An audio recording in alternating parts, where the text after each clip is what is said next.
Hilang satu, tumbuh seribu. Itulah Karta Aryoseno. Ketika merespon kader PDIP banyak yang keluar. Karena banyak yang keluar, tampaknya kalau dihitung-hitung bahkan lebih, semboyannya bisa berubah menjadi hilang 10.000, satu pun tidak tumbuh.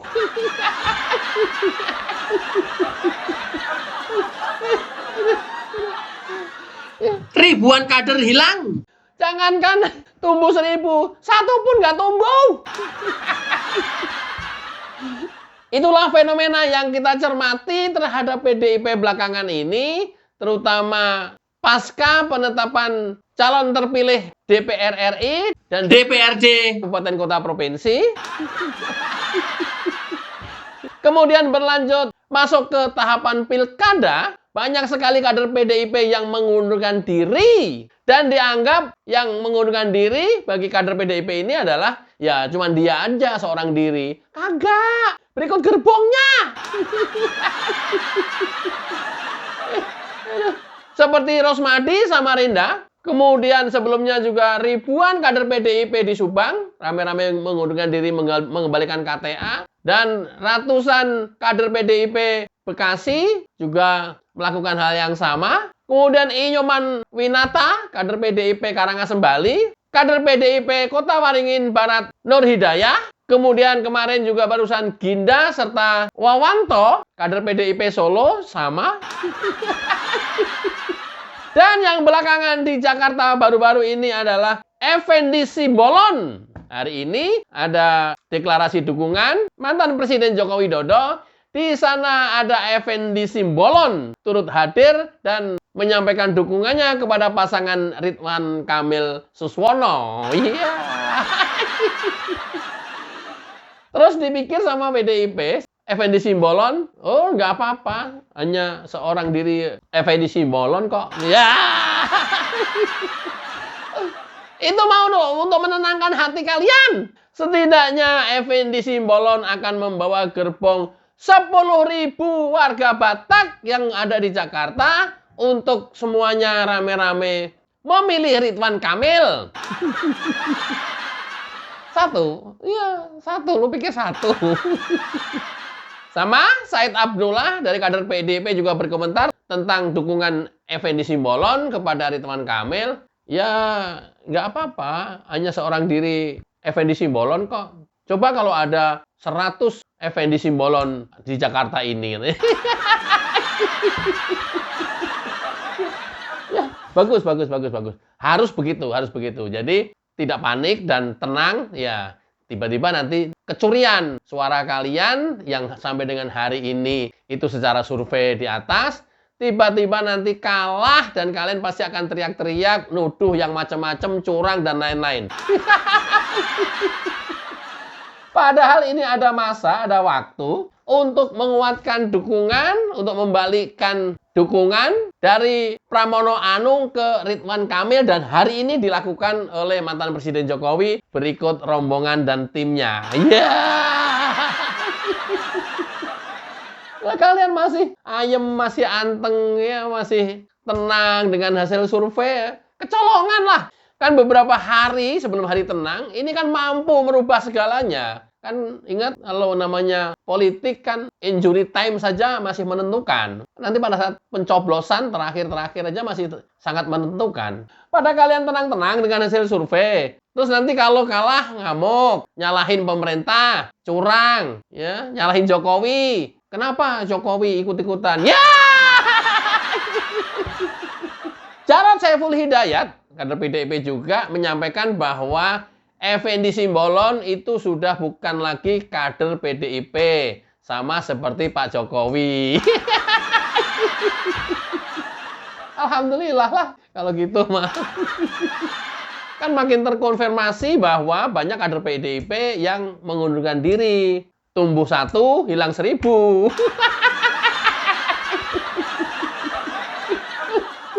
Si Said Abdullah kan, jangankan cuma 1 Effendi Simbolon, 1.000 Effendi Simbolon pun Pramono tetap menang loh kan, saking yakinnya. Begitu kalah, nanti kan ngawur nanti, ngamuk, nuduh yang enggak, framing yang macam-macam. Lihatin aja nanti, yang curang lah ya, segala macam ya. Padahal di saat orang lain pada turun, loh ini masih enjoy dengan hasil survei. Ya disikat habis di tengah jalan lah. Suara kalian ditelikung di tengah jalan lah. Gimana sih ente? Di samping itu, saya ngelihatnya ada fenomena yang menurut saya nggak tepat atau kurang. Bagaimana bisa seorang Pramono Anung meminta dukungan kepada orang-orang yang kalah dalam kontestasi kemarin?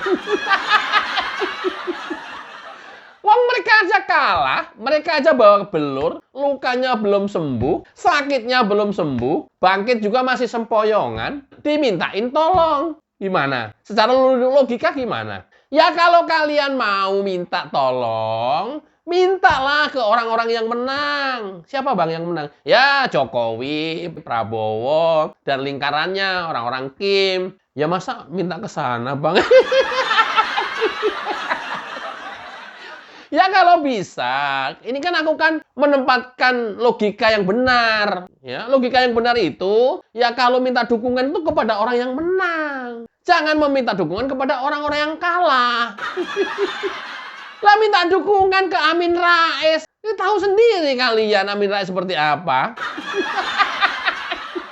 Gimana Pram? Pram kan kamu kan deket sehari-hari. Udah berapa puluh tahun dengan bersama Pak Jokowi. 10 tahun udah bersama Pak Jokowi. Bisa saja kan kamu minta dukungan ke Pak Jokowi. Kenapa itu kamu nggak lakukan?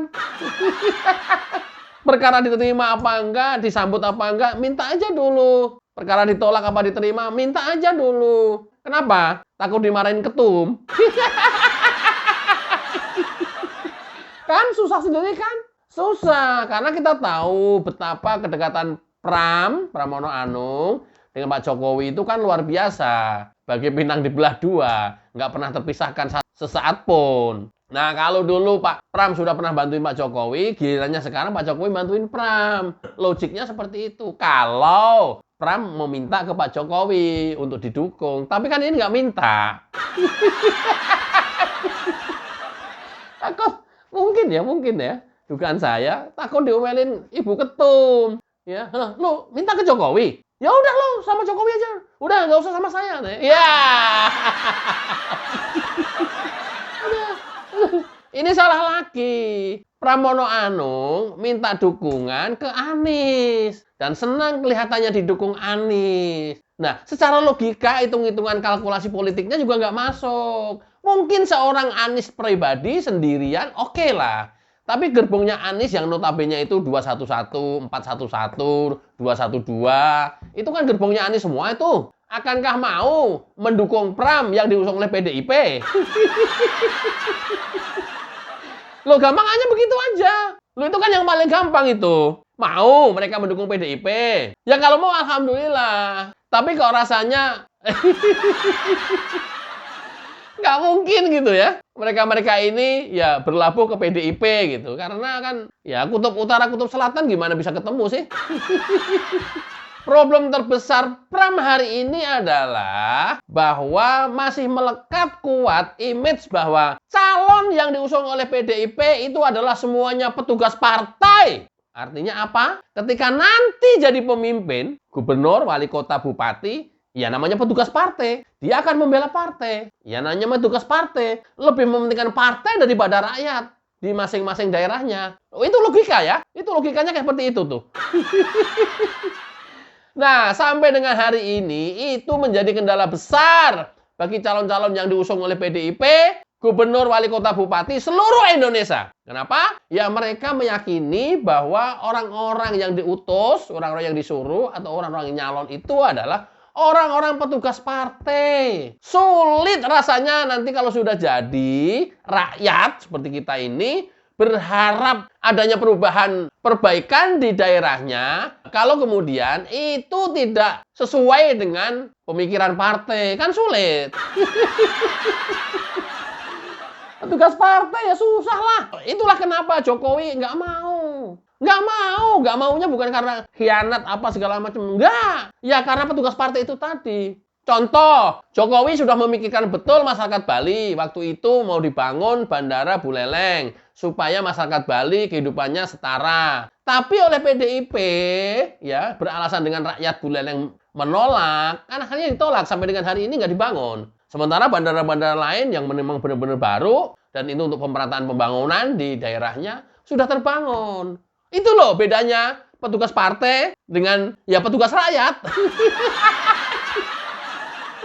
Sampai sini paham ya, bahwa sulit kita berharap ada perbaikan pembangunan di daerahnya kita masing-masing ketika yang jadi atau yang terpilih gubernur, wali kota, bupati itu adalah petugas partai. Sudah pasti dia akan mementingkan partai. Sudah pasti. Dan sudah kita jalani dan kita sudah tahu itu. Tahu ya? Karena sudah tahu, makanya Pak Jokowi turun hari ini di Pilkada Jakarta supaya Ridwan Kamil yang terpilih, yang menang, dan bukan dari petugas partai.